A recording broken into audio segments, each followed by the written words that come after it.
Without further ado, let's start with the incident. So the incident happened 2 months ago today. The incident happened with my own cousin brother. His name is Zahid. He is a football lover. He likes to play football very much. He often used to go out to play at night and would return home late. One night, after he went to play, one of their classmates suddenly fell over and died. Then everyone took it as normal, and everyone took the body to his house, and they went to his house. Exactly 7 days, that is, a week later, another friend died while playing at that place. Then the other friends started talking. I heard that the place is not convenient. The ghosts live here. Hearing this, my uncle Zahid laughed. They jokingly said that there was no such thing as ghost teeth. Then everyone came home and never wanted to play in that field again. Everything was going well, but 2 days later, my grandfather called my uncle and said, "Come to our house. I will take 3 sacks of rice to your house." Then Zahid, brother, said, "Okay, I will come in the afternoon." That day he went home with a friend of his who has an auto rickshaw. It was about 1:30 at night. When they were coming towards the house with the bags, it was better to say that it would take an hour to reach their house via the main road. And it would take half an hour to take the road that went along the river. So they decided to take that road. 3 or 4 months ago, I myself used to go through that road once a day. The road is very small. There is a river on one side and dense jungle on the other. There is no noise. There are no houses around. No. It was as if they were afraid to go through this road during the day. As they were passing through that road, the two of them suddenly noticed that they were feeling very hot. They were wondering why they suddenly started feeling hot in this winter. After going some distance, one of the 3 rice sacks in the car, the sack of rice, suddenly fell to the ground.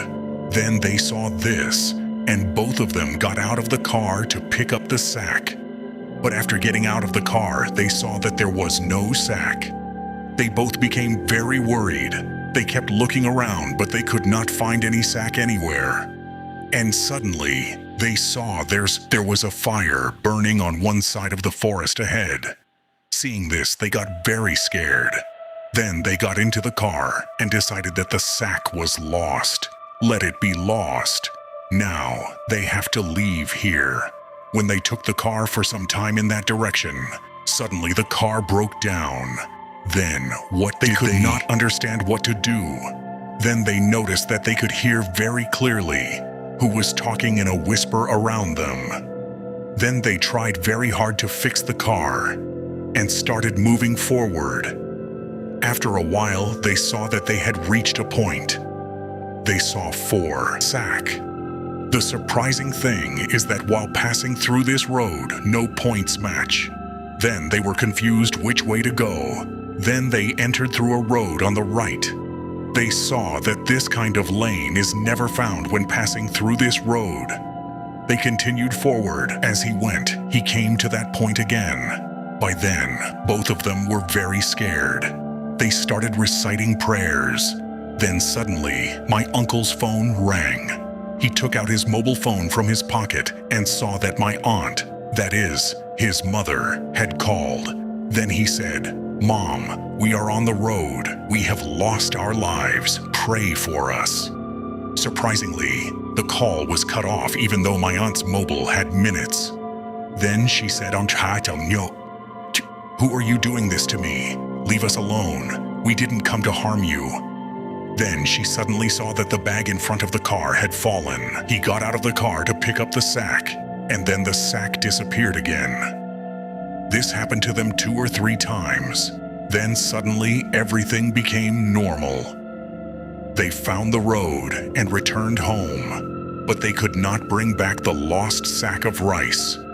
The next morning, Zahid, the brother, became very ill, and his friend also became very ill. After a day, they both recovered. My uncle's brother was still talking nonsense even after he recovered.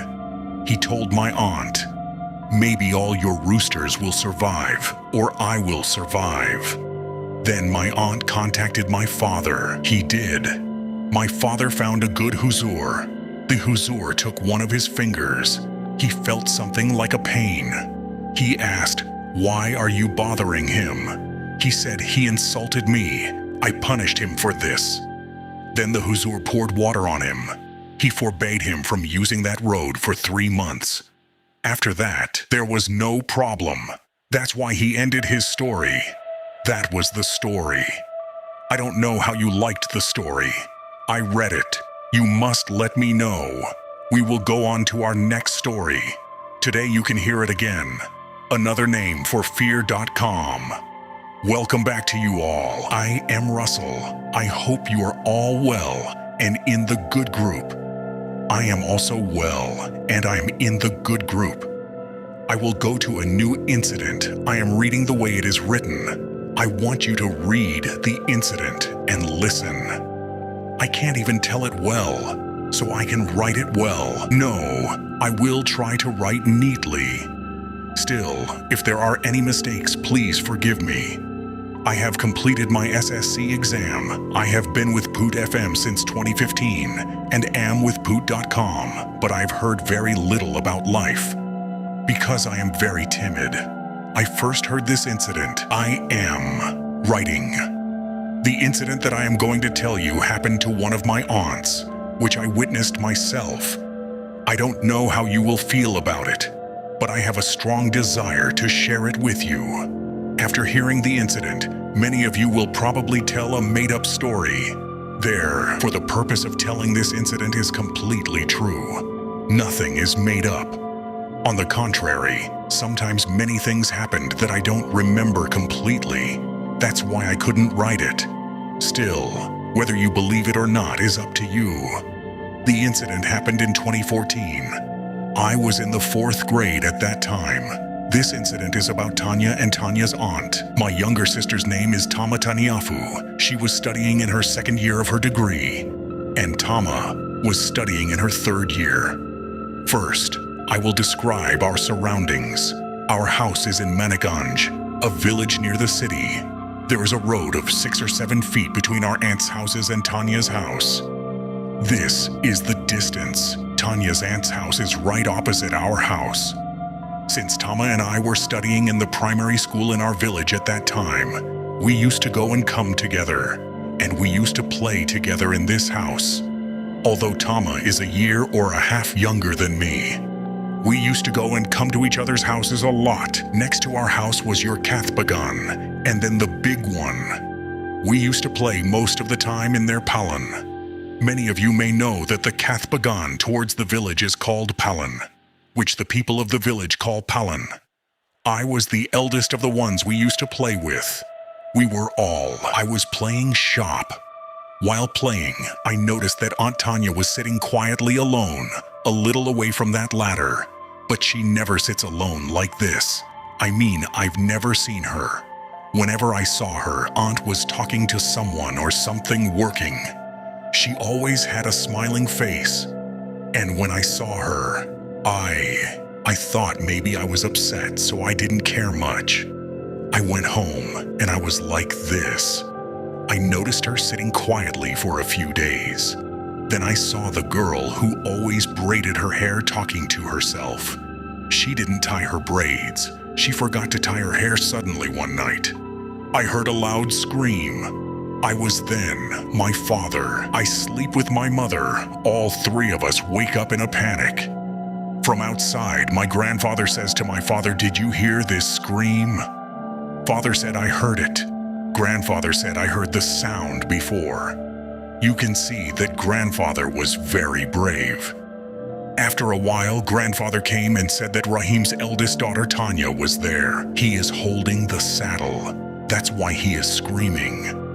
Rahim is with him. There is nothing to worry about. Sleep. Don't go out at night. Go see him in the morning. My mother told Lucky's mother that you should not go to Tanya's house anymore. Lucky, don't let anyone go. Lucky is my elder sister's name, so it is better to keep it. Your father himself has also unsaddled the saddle, maybe. So the next morning I went to call you to go to school very scared. When I went, I saw Aunt Tanya sitting at the door, eating kachuri, and talking to her aunt smiling. When she saw me, she said, "Come and eat kachuri." I left without saying anything and came with you. That day was Thursday, so our school has a holiday. I will come home, take a bath, eat, and go play. And then Mother said, "You don't have to go out this afternoon. You've already seen Tanya being held in a saddle. Sit at home and watch TV." Saying this, Mother goes to cook. I'm watching TV. At such a time, just like last night, the sound of screaming came into the house again. I shivered in fear alone. I saw my grandfather going towards your house. I also followed my grandfather. The TV was on in the house, so my mother thought I might be at home. I quietly entered your house. You have only one tin house. There is a cupboard in the middle of the house. Then there was a loud laugh and laughter. Rahim Dada took the prayer beads in his hand and held them on Auntie's head, and she fell unconscious. A little later, I ran home in fear after seeing these things, and Mother saw me and scolded me for going to your house. I got scolded. Since then, I have been getting fever. Mother brought water from Huzur and fed me in the morning. Because of fear, I became very quiet. I also had a fever. After drinking water, the fever gradually went away. I became much healthier and normal. Tanya Abu's condition is getting worse day by day. Various body, the spots have turned red in places, as if someone has sucked blood from the place. The blood clot has dried up and is white. The body has become pale, as if there is no blood at all. The body is so tired that the person cannot be recognized. After a few days, I heard that the genie will be present today. The poet will come. The genie will continue at midnight. The day passed somehow. I couldn't sleep at night. I didn't realize when I had fallen asleep. I woke up in the morning and heard from them what had happened at night. At midnight, your entire house was darkened. Auntie was placed on the bed and various exorcisms were performed. Jinn was brought in. In the house, Aunt Tanya, Uncle Rahim is my uncle, and Aunt Tanya's uncle. That poet king asked the jinn, and the jinn inside. The aunt answered, "What is your name? Where did you get Black Tanya from?" Jinty kept laughing. "Since when did you get Black Tanya?" "Rahim forced me to do it before I was born." "Rahim forgot. I ate your first 2 sons too. Then I didn't think of taking her because she was a girl." One day, at the intersection of 3 roads in front of the primary school, I saw her leaving her hair in the evening and returning home. So various things happened. After the conversation, everyone left like that day. The man said, "Tomorrow, 1,000 a candle at night, a new pair of sandals, and some things to bring." Later, did Dada ask Rahim Dada if he knew Collagen? Rahim had met Dada Zinta several times before. A few months before Rahim Dada's marriage, Rahim Dada had treated 2 patients with Zinta. By the grace of God, he did well. But he made 2 mistakes.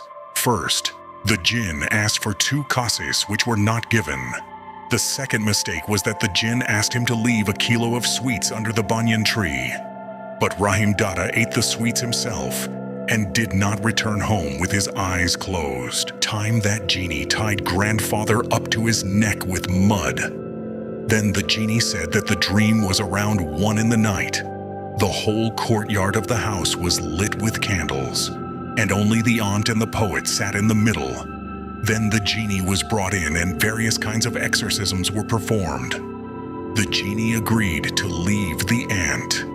Then the courtyard, he crawled through the middle, just as small 6 or 7-month-old babies crawl. The candles started to go out. After going some distance, he fell into a coma and fainted. Later, Kabaraj tied a talisman on Auntie's left hand and said that if she had this talisman with her, the genie would not be able to do anything. You can't. But if the amulet is ever opened, that spirit will keep an eye on it. There will be danger. After that, 3 years passed. Auntie's marriage took place without any problems. But one day, while I was sitting in your house and talking, I was in the 7th grade, and you were in the 6th grade. Tanya Apu came and discussed these things with us. I joined her, sitting on the chair. She took her aunt's bed and said, "How is she suffocating?" She was breathing slowly, just like that day, and her eyes were getting bigger. Suddenly, I noticed that Aunt didn't have that amulet in her hand. I told you, you don't have the amulet, right? He ran to the bathroom and saw the amulet hanging on a nail. He brought the amulet. He read your Surah Kalam and placed it in his left hand again and fell asleep. Since then, by the grace of Allah, there has been no more problems. Aunt Tanya is very well. Mother of 2 daughters. I met you, talked to you. This was the story.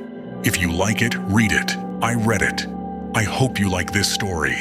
If you like it, please subscribe to our channel and stay with us. Thank you all for being with us so far.